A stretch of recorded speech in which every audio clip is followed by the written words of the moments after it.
Official poster से राहुल गांधी जी को रावण दिखाने की कोशिश। कारण क्या है, हमने पूछा कि क्यों इतनी बौखलाहट है सत्ता में कि ऑफिशियल हैंडल से राहुल गांधी जी को रावण बताकर हिंसा के लिए उकसाया जा रहा है। चिंता हमें होती है क्योंकि ये वो भाजपा है जिसमें गोडसे ने आरएसएस वो है जिसको जन्म दिया, और आज भी बहुत से नफरत से जहर से भरे हुए गोडसे इस भाजपा आरएसएस में हैं जो खून के प्यासे हैं, क्योंकि कोई उनकी राह में रोड़ा अटका रहा है। रावण की भूमिका में 1940 में महात्मा गांधी को दिखाया। क्या असर हुआ? 1947 में गोडसे ने महात्मा गांधी की हत्या कर दी।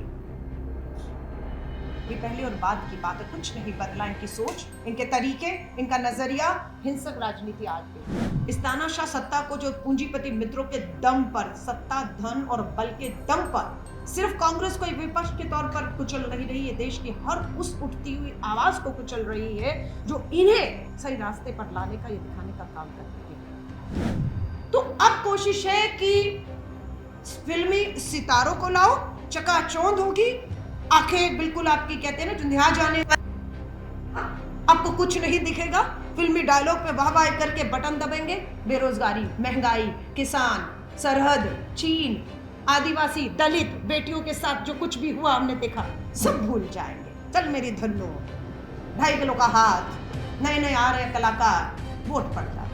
और मैं अकेली नहीं हूं, मैं फिर कह रही हूँ, आज बहुत से लोग कांग्रेस में वापसी कर रहे हैं जो भाजपा और आम आदमी में गए हैं सब, क्योंकि ये एक विचार है जो उस बड़े विचार से जो देश के सामने खतरा है उससे लड़ रहा है। और प्रधानमंत्री जी भी बयान देने पर उतर आए कि ये कहते हैं, और प्रधानमंत्री डॉक्टर मनमोहन सिंह जी का एक बयान दिखाया, मोदी जी झूठ बोल रहे हैं। सबसे बड़ी बात, देश का प्रधानमंत्री, सर्वोच्च पद पे बैठा आदमी, डिजिटल इंडिया का जमाना है, झूठ बोलते हैं और सोचते हैं सच्चाई कोई लाने वाला अब है नहीं है। एक ही नारा है, जुड़ेगा भारत, जुड़ेगा भारत, जीतेगा इंडिया। प्रशांत टंडन जी, अशोक कुमार जी, डॉक्टर दीपाली, शीबा जी, वंदना जी और मंच पर उपस्थित और आप सभी से हाथ जोड़कर माफी चाहूंगी।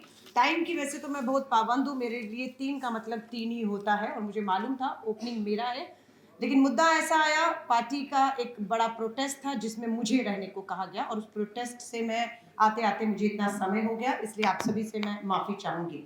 कोशिश यही थी कि मैं अपनी बात को कहूं उससे पहले मैं आप सबको सुनूं, क्योंकि हमें सुनना है कि कहां विपक्ष ठीक है, कहां विपक्ष गलत है।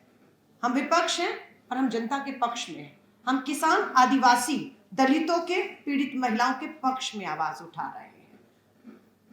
आज प्रोटेस्ट से ही शुरू करती हूँ, कहां से आ रही हूँ, क्या आंदोलन था और जो पॉलिटिक्स ने हमें मुद्दा आज का दिया चर्चा का, इंडिया आफ्टर 2014।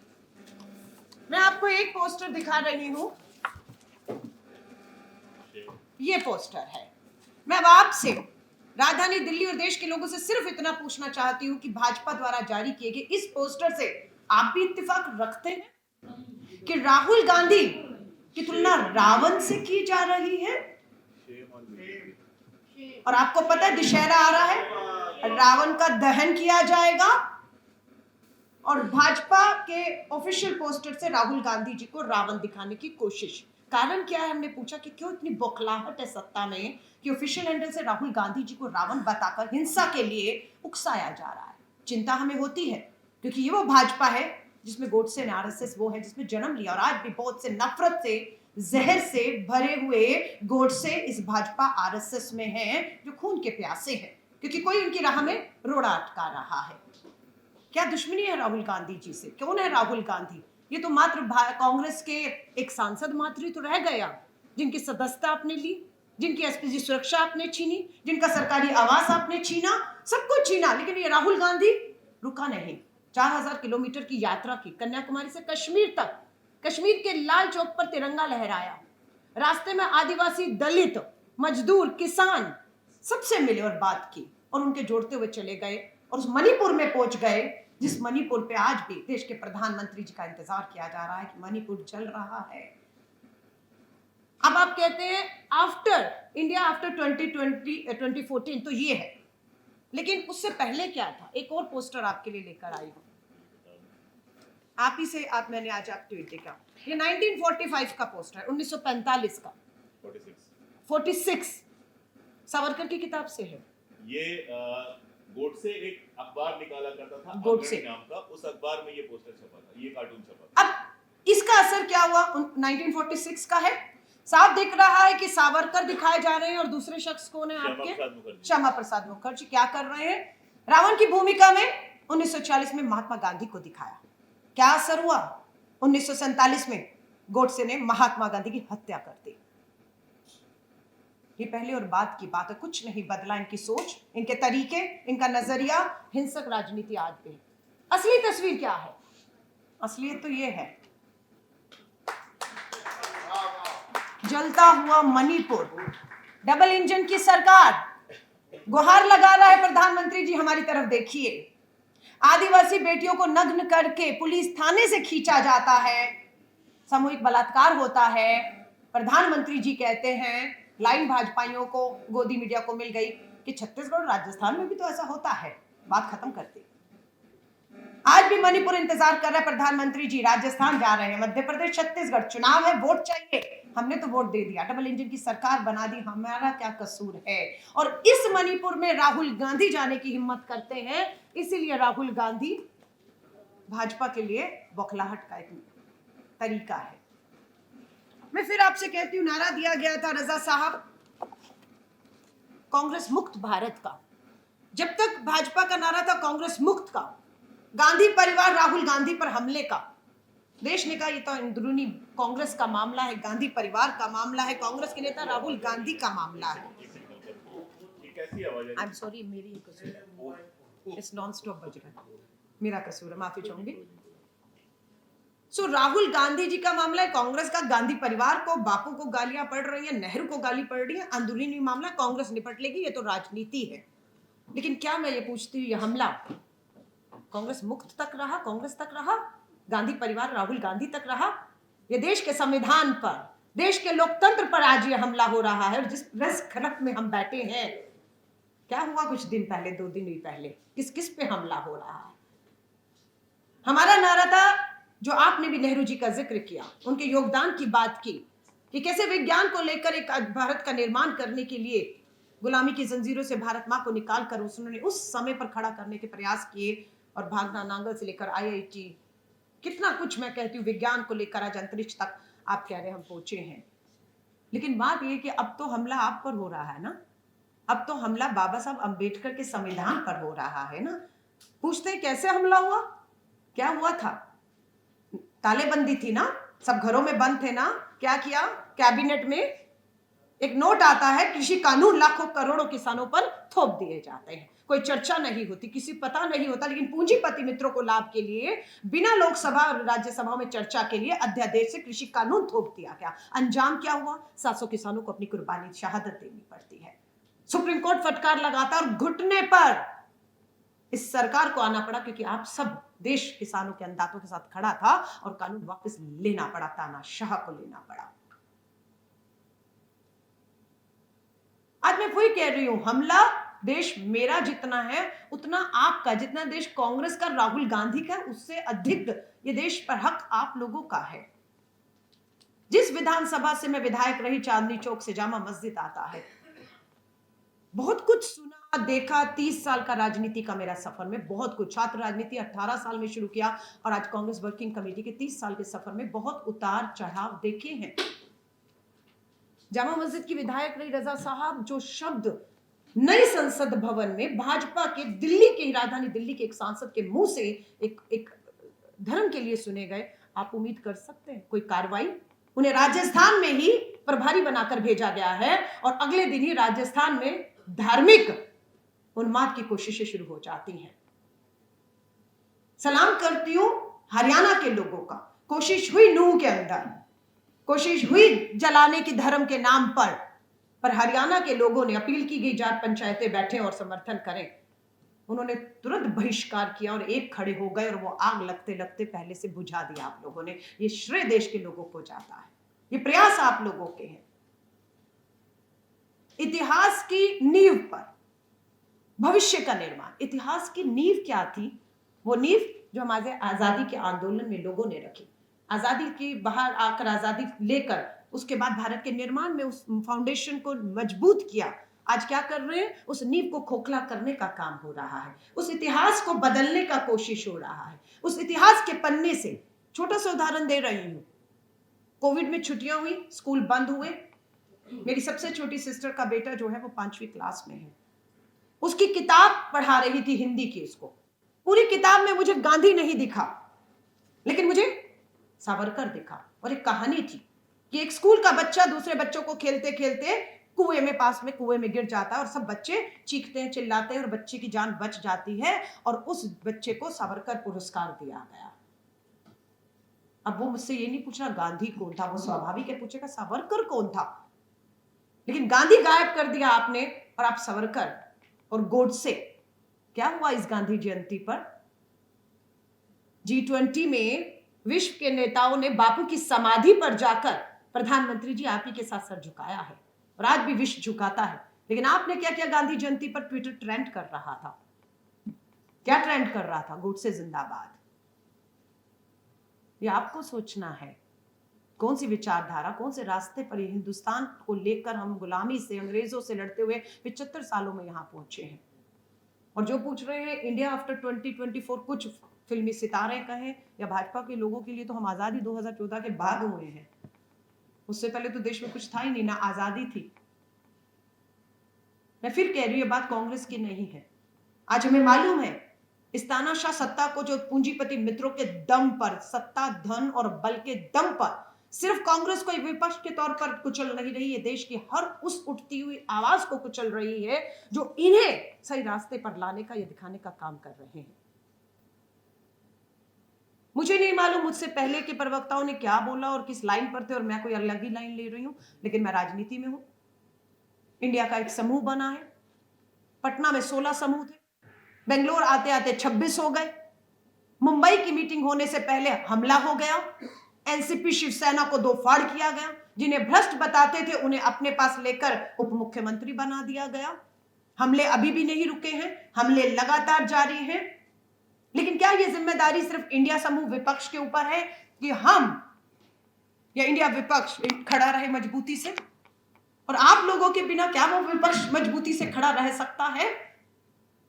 हमें ईडी, सीबीआई, किसी तरह के कोई भी हमले से डर नहीं है। राहुल गांधी जी को 55 घंटे, सोनिया गांधी जी स्वस्थ नहीं थी, संसद के दौरान, सत्र के दौरान 55 घंटे ईडी ने बुलाया, पूछताछ की। 10 साल से सत्ता आपके पास है, 10 साल लगभग आपके पास है। सवाल करें तो आप इतिहास में चले जाते हैं। कोई उन्हें नहीं कहता है कि 10 साल, 1 दशक आपके पास था। मेरा 8 साल का बेटा 10 साल में 18 का बालिग हो गया है, मतदाता हो गया है, पढ़ रहा है, उसको रोजगार चाहिए, हक अधिकार चाहिए, और आप 70 साल पुरानी बातों पे जा रहे हैं। और बहुत से लोग हैं, जब भी हम 10 साल पे सवाल करते हैं तो 10 साल पीछे, 20 साल मनमोहन सिंह जी के, उससे पीछे 75 की इमरजेंसी, और उससे पीछे चीन के साथ युद्ध और नेहरू युग, पता नहीं कहां तक। क्या आप भी ये चाहते हैं? तो आप तय कर लीजिए।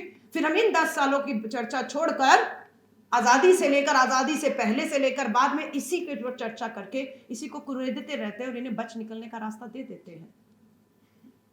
ये बात पूरा देश मान चुका है कि जो मैं भी इस बात को स्वीकारती हूं, जो 14 और 19 के चुनावों में मोदी लहर थी, जितने फिल्मी सितारे हुए, एक आई चल मेरी धन्नो के नाम पर 10 साल से सांसद है, एक आया 2.5 किलो का हाथ पे सांसद है, और ऐसे बहुत लंबी लिस्ट भाजपा ने इस बार भी तैयार की है। सर, जो सेलिब्रिटी हैं, फिल्मी सितारे हैं, क्रिकेटर्स हैं, कोई उनका कंट्रीब्यूशन, योगदान न था, न है, न होगा। सबकी लिस्ट तैयार कर ली गई है कि भाजपा के जो सांसद हैं, जिनका एंटी इनकम्बेंसी है, हर बार उनको खत्म करने के लिए टिकटें काटी जाती हैं और ऐसे चेहरों को ला दिया जाता है। दिल्ली में भी गौतम गंभीर आए, हंसराज हंस आए। तो अब कोशिश है कि फिल्मी सितारों को लाओ, चकाचौंध होगी, आंखें बिल्कुल आपकी, कहते हैं ना, चुंधिया जाने वाली, आपको कुछ नहीं दिखेगा। फिल्मी डायलॉग पे वाह वाह करके बटन दबेंगे। बेरोजगारी, महंगाई, किसान, सरहद, चीन, आदिवासी, दलित बेटियों के साथ जो कुछ भी हुआ हमने देखा, सब भूल जाएंगे। चल मेरी धन्नो, 2.5 किलो का हाथ, नए नए आ रहे कलाकार, वोट पड़ जाता है। और उसके बाद वो 10 साल जाते नहीं, क्योंकि वोट तो मोदी जी को दिया है, आपको थोड़ी ना दिया, और उनकी भी जवाबदेही नहीं होती है। सो प्लीज हाथ जोड़कर कहूंगी, और हमारे जैसे जो 30 साल से संघर्ष कर रहे हैं, एक चुनाव जीतते, दूसरे में जमानत ही जब्त करा देती है दिल्ली हमारे लोगों की। भ्रष्ट थे, करप्ट थे, क्या थे, लेकिन एक लहर थी, एक लहर चलती है, उस लहर में हमारे जैसे लोग भी।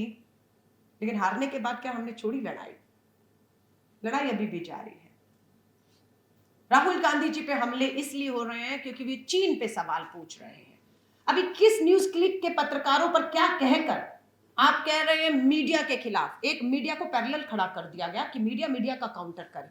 सारे गोदी मीडिया वाले ये बताने लगे कि न्यूज क्लिक ने या उनके पत्रकारों ने चीन से पैसा लिया, गद्दारी कर रहे हैं, गद्दार है, यूएपीए लगाइए।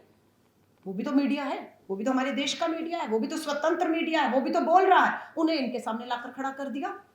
किसान आंदोलन में किसानों को लाकर खड़ा कर दिया, ये तो किसान है ही नहीं है, ये तो खालिस्तानी है, ये तो इसके समर्थक है, उसके समर्थक है, लेफ्टिस्ट है, कुछ भी। सो अब हो गया है कि पत्रकारों को पत्रकारों से भिड़वाइए, एक विचार को दूसरे विचार से, एक धर्म को दूसरे विचार से लड़वा दीजिए।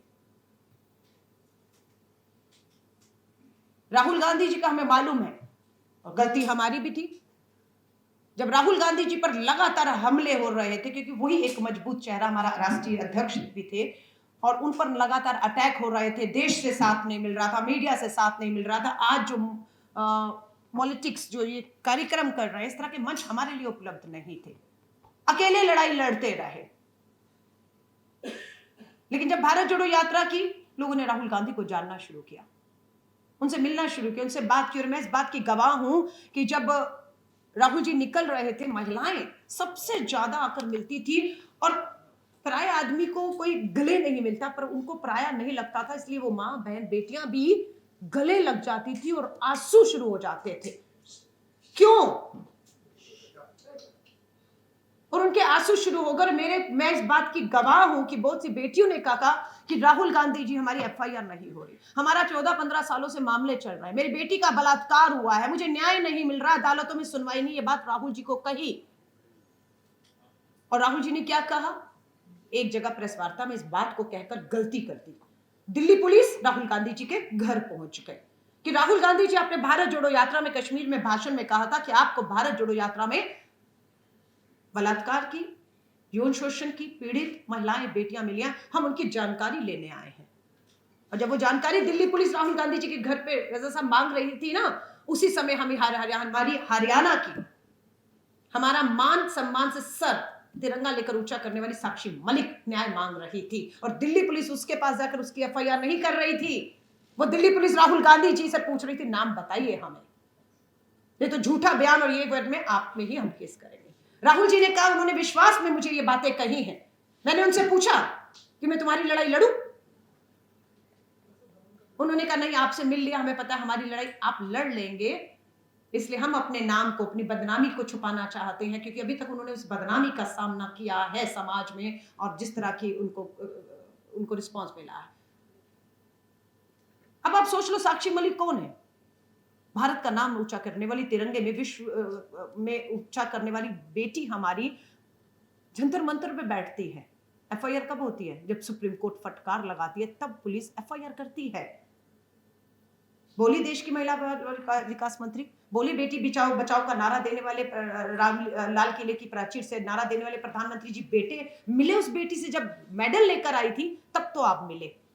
और क्या किया ब्रजभूषण शरण ने? इस मेडल की कीमत बताई थी, कितने का मेडल है, इस मेडल की कीमत बता दी थी उसने कि ये तो ऐसे ही मिलते हैं मेडल। हाँ, 15-50 ऐसे ही कुछ कीमत थी कि ये तो मेडल ऐसे ही मिल जाते हैं। और आज क्या है? क्या ब्रजभूषण शरण अरेस्ट हो गया है? दिल्ली पुलिस की स्टेटमेंट है चार्जशीट में कि उसे जब जब मौका मिलता था, भाजपा का सांसद, इंडियन फेडरेशन, हमारी रेसलिंग फेडरेशन का चेयरमैन, जिसकी सत्ता है, उसके दम पर वो बेटियों को जब जब मौका मिलता था उनसे छेड़छाड़ करता था। ये मैंने दिल्ली पुलिस अपनी चार्जशीट पे कह रही, उसके बाद अरेस्ट हुआ नहीं होता है। बाबाओं की सर आप बात कर रहे थे, बाबाओं को जिनका भी नाम लूंगी सब जानते हैं, जिनके सामने वो झुकते रहे। इसीलिए हरियाणा के एक बाबा को रजा साहब 7 बार बेल में पैरोल पर बाहर लाए हैं, 7 बार पैरोल पर बाहर। उम्र कैद, हत्या, बलात्कार के मामले हैं उसको। कोई बड़ी बात नहीं जो राजस्थान में बंद है नाबालिग बेटी के बलात्कार, और उसमें वो भी चुनाव में पैरोल पर बाहर आ जाए, भाजपा के लिए प्रचार कर रहा हो, और बहुत से उनको मानने वाले हैं अभी भी। मैं आज इस बात का खुलासा कर रही हूं। मैं दिल्ली विधानसभा में विधायक थी। निर्भया के आंदोलन मेरी सरकार में हुआ, पर मैं इंडिया गेट में निर्भया आंदोलन में सबसे आगे खड़ी रही थी अंत तक। मेरी सरकार थी पर लड़ी निर्भया में, न्याय मिलना चाहिए।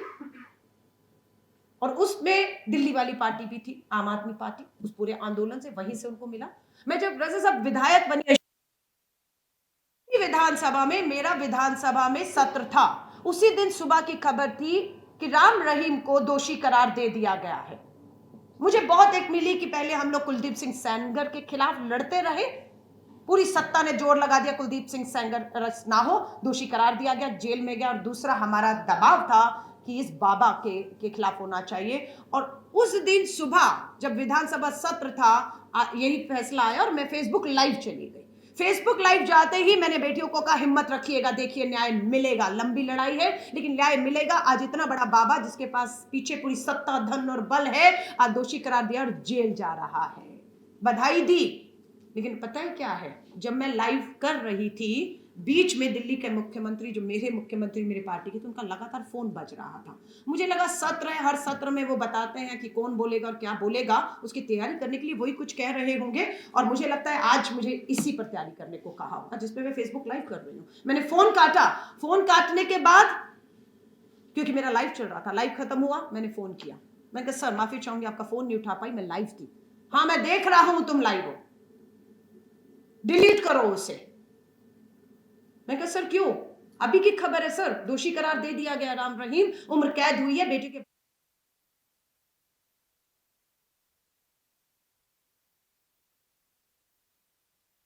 क्योंकि वो हमें पार्टी को आगे बढ़ाने का, और वो सब मेरे खिलाफ हो गए हैं, तुम अभी हटाओ।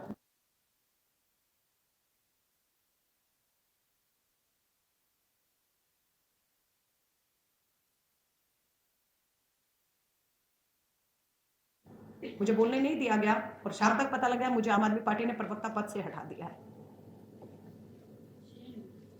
सो ये अपनी सच्चाइयां हैं। अब आप इसको सच माने, झूठ माने। फिर राजीव गांधी जी के भारत रत्न के वापसी का प्रस्ताव आया। कौन है राजीव गांधी? कांग्रेस के नेता थे। बस पूछना चाहती हूं आपसे, भारत का सपूत था, सबसे युवा प्रधानमंत्री, भारत रत्न, शहीद होने वाला, आतंकियों के सामने झुकने नहीं, अपनी शहादत देने वाले आदमी था। और दिल्ली की एक छोटी सी विधानसभा, जो पूर्ण विधानसभा नहीं है, उसमें प्रस्ताव लाया जाता है कि राजीव गांधी जी का भारत रत्न वापस लिया जाना चाहिए, और यह प्रस्ताव केंद्र को भेजा जा रहा था। मैंने वही कहा मुख्यमंत्री को कि ये हिम्मत तो भाजपा भी कभी नहीं दिखा पाई। ठीक है, वो राजीव जी को दोषी ठहराती है, गाली देती है, सब कुछ देती है, पर यह हिम्मत तो देश की किसी विधानसभा और भाजपा भी नहीं दिखा पाई कि राजीव गांधी जी का भारत रत्न वापस लिया जाए। आप क्यों कर रहे हैं? क्या भाजपा का दबाव है? ये इशारा है? विप जारी हो गया एक लाइन का, जो जानते हैं कि अगर विप जारी हो जाए तो आपको पार्टी के प्रस्ताव के समर्थन में खड़ा होना है। अगर आप प्रस्ताव के समर्थन में वोट नहीं करते तो आपकी सदस्यता जाती है, जो हमारा एंटी डिफेक्शन लॉ के मुताबिक। मेरे पास दो ही रास्ते थे, कमरे में गई, बहुत सोचा, दो रास्ते हैं, प्रस्ताव आ रहा है, उसका समर्थन करूं या उसका विरोध करूं, और विरोध करूंगी तो सदस्यता जाएगी। लेकिन मैंने अपनी विधायकी सत्ता, सरकार को नमस्कार किया, वॉकआउट, समर्थन नहीं किया, लड़ी उसके खिलाफ। भारत रत्न कांग्रेस के नेता नहीं थे, देश का वो शहीद था, जिसका वो जो डिजर्व करता था, वो देश ने उसको वो सम्मान दिया है, और वापस अपने घर में वापसी की। विधायक थी, भाजपा ने कहा नई दिल्ली से पार्लियामेंट लड़ लो। आए मेरे घर में भाजपा, संघ, आरएसएस के सब लोग आए। सिटिंग विधायक हूं, पता था केजरीवाल के साथ अब ये नहीं रहेगी आम आदमी पार्टी के साथ, तो भाजपा में सांसद, लेकिन नहीं, विचारधारा थी। 30 साल की राजनीति, गांधी की सोच, उसकी विचारधारा से, और इनके खिलाफ लड़कर दिए एक सांसद बनने के लिए सत्ता से कैसे समझौता।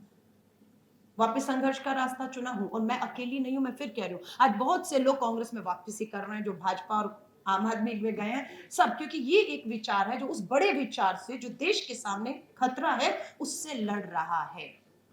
आज बहुत लोग आ रहे हैं, बहुत की मजबूरी है। आज मुझे, मैं बता रही हूं, मैं अब पता नहीं फिर नाम लेना चाहिए नहीं, मैं नहीं लूंगी, क्योंकि मेरा उनसे वायदा था। इसलिए कांग्रेस, भाजपा के फाउंडर मेंबर और बहुत वरिष्ठ नेता हैं सब, उन्होंने कहा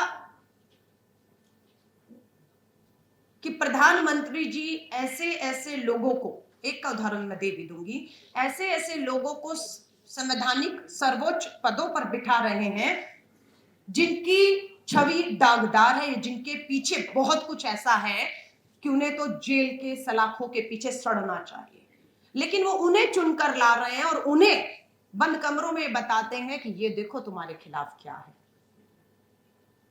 अब मैं इन सबको खत्म कर रहा हूं और तुम्हें ये पद दे रहा हूं, पर तुम्हें पपेट बनकर हाँ में हाँ ना में ना, उठक बैठक ये सब करना है। और बहुत से संवैधानिक पदों पे बैठे लोग ये कर रहे हैं, इसीलिए हमारी लोकतंत्र को खतरा पैदा हो गया है। एक उदाहरण दे रही हूं जिसमें उन्होंने कहा, क्या हुआ, कौन थे मिस्टर गोगोई, मुख्य न्यायाधीशों में से एक थे। आजादी के 75 सालों में कभी भी मुख्य न्यायाधीशों ने प्रेस कॉन्फ्रेंस करके ये नहीं आरोप लगाया 75 सालों में कि आज लोकतंत्र खतरे में है, या जुडिशरी फैसलों को प्रभावित करने के लिए केंद्र के मंत्रियों का दबाव।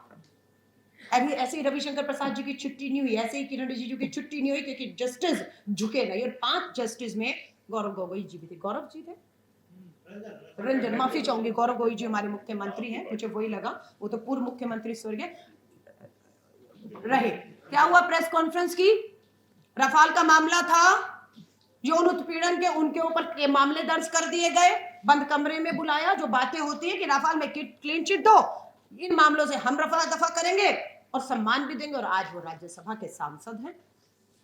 ये तो एक उदाहरण है, ऐसे अनेकों उदाहरण हैं। सो मैं आप सबको कह रही हूं, माफी चाहूंगी, बहुत लंबा हो रहा है क्योंकि मुझे लग रहा है मैं भाषण नहीं बात कर रही हूं आपसे, और ये बात होना, आपकी हमारी संवाद होना बेहद जरूरी है। मुझे मालूम है कांग्रेस में, मुझ में, हम में बहुत सी कमियां होंगी, और ये कमियां हमें कोई और नहीं, आप बताते हैं कि कांग्रेस ने ऐसा किया होता तो ऐसा किया होता तो ऐसा करे, या कांग्रेस ऐसा करे, कांग्रेस को ऐसा, इंडिया को ऐसा। हम सुन रहे हैं क्योंकि हम लोकतंत्र की इन आवाजों में विश्वास रख रहे हैं। कमियां हैं, शक्तियां आगे, लेकिन हमारी कोशिश है कि हम अपनी गलतियों को दोहराएं नहीं, हम अपनी गलतियों से सीखें, हम अपनी गलतियों से सीखें। सो आप सबसे मैं कहूंगी, 2024 दहलीज पे खड़ा हुआ है, देश करवट ले रहा है, एक बदलाव बड़ा हम सब चाहते हैं। 10 साल मनमोहन सिंह जी को दिए तो 10 साल आपने मोदी जी को भी दिए। अब समय है कि मुद्दों के ऊपर रिपोर्ट कार्ड प्रधानमंत्री अपनी पेश करें। जातीय जनगणना सबसे बड़ा मुद्दा देश का बन रहा था।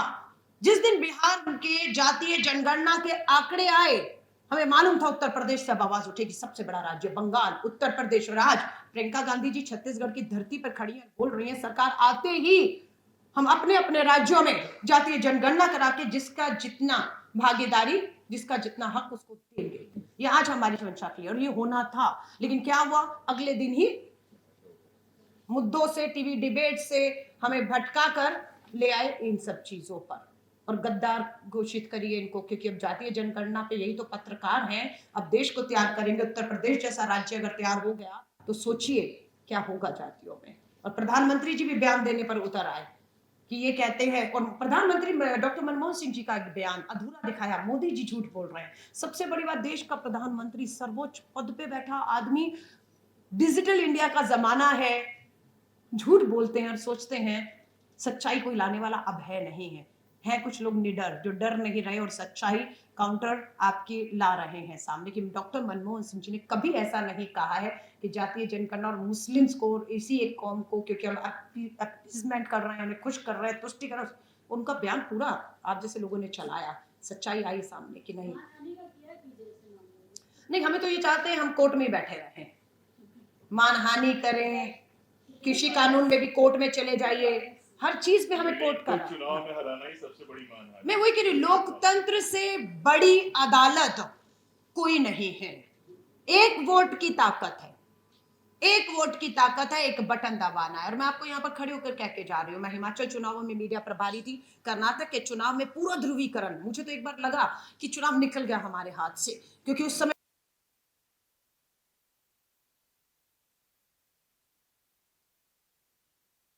बजरंग दल पर बैन मतलब बजरंग बली का अपमान।